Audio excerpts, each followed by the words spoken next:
दोस्तों, श्री अनंता YouTube channel में आप सभी का स्वागत है। दोस्तों, प्रश्नोपनिषद के अध्याय 6 में आपने एक छात्र सत्यकामा जबाला की कहानी सुनी, जिसने अपने गुरु पिप्लादा से एक प्रश्न पूछा और उसे उत्तर मिला। आज हम आपको प्रश्नोपनिषद भाग 7 में क्या बातें हैं, कौन से छात्र ने क्या सवाल पूछा, इन सब के बारे में हमारे स्वामी जी आज जानकारी देने वाले हैं। नमस्कार प्रेमियों, आज हमारे उपनिषद सीरीज के अंदर जो प्रश्नोपनिषद इतने 6 एपिसोड तक बता के आ रहा था, आज 7वें एपिसोड है, जिसमें एक पुरुष का कितने अंग हैं करके एक प्रश्न उठाया गया। ये कोसला करके एक महाराजा थे, जिन्होंने भरद्वाज के सुपुत्र सुकेशा से पूछे थे।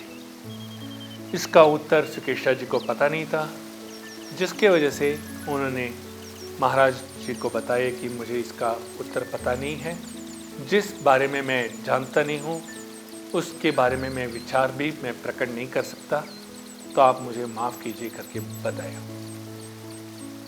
और महाराज जी तो प्रसन्न नहीं हो पाए। फिर भी उनको जब जवाब नहीं मिला तो अपनी जहाँ पे वो वापस चले गए राजधानी में। उसके बाद इस प्रश्न के ऊपर इन्होंने बहुत विचार किया सुकेशा ने, और पिप्लादा जी के शरण में आए थे, तो उनको एक अवसर मिला कि पिप्लादा जी से ये सवाल पूछे।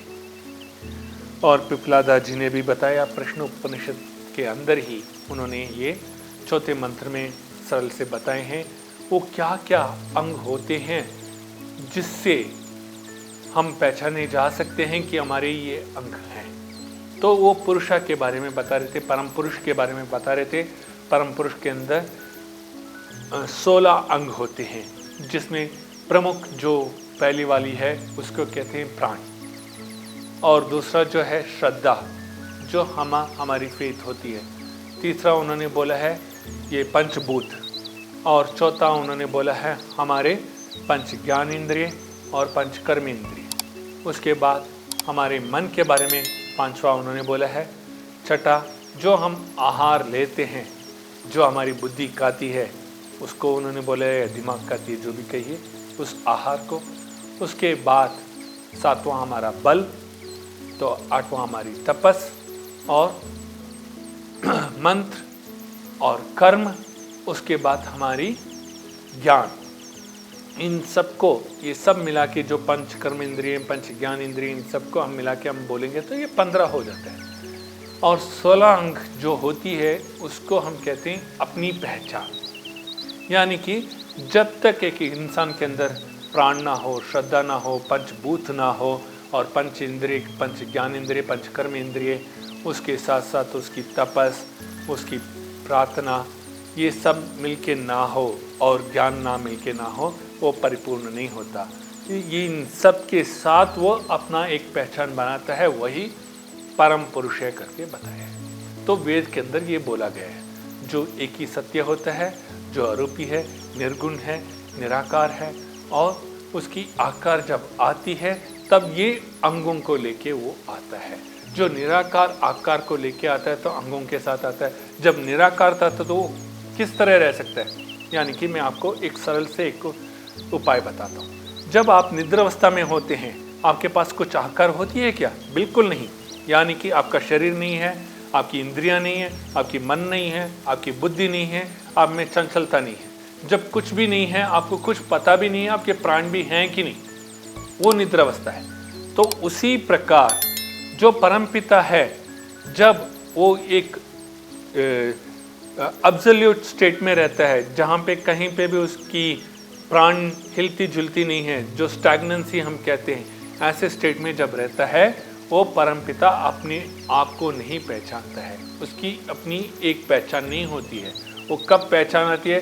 उसके अंदर जो प्रकृति बसी हुई है वो कहती है मैं हूँ, तब वो जाके जब वो प्रकट होती है तब उसकी बुद्धि बाहर आती है, उसका मन, उसकी इंद्रियां, उसकी प्राण सब प्रकट होते हैं। जब हम निद्रावस्था से हम बाहर आते हैं, जैसे हमारा निद्रावस्था छूट जाता है, तो जैसे हमारे शरीर, हमारा मन, हमारे इंद्रियां काम करती हैं, उसी प्रकार वो जो प्रकृति उस पुरुष के अंदर है, बसी हुई है, जब वो बाहर निकलते तब जाके पुरुष कौन है?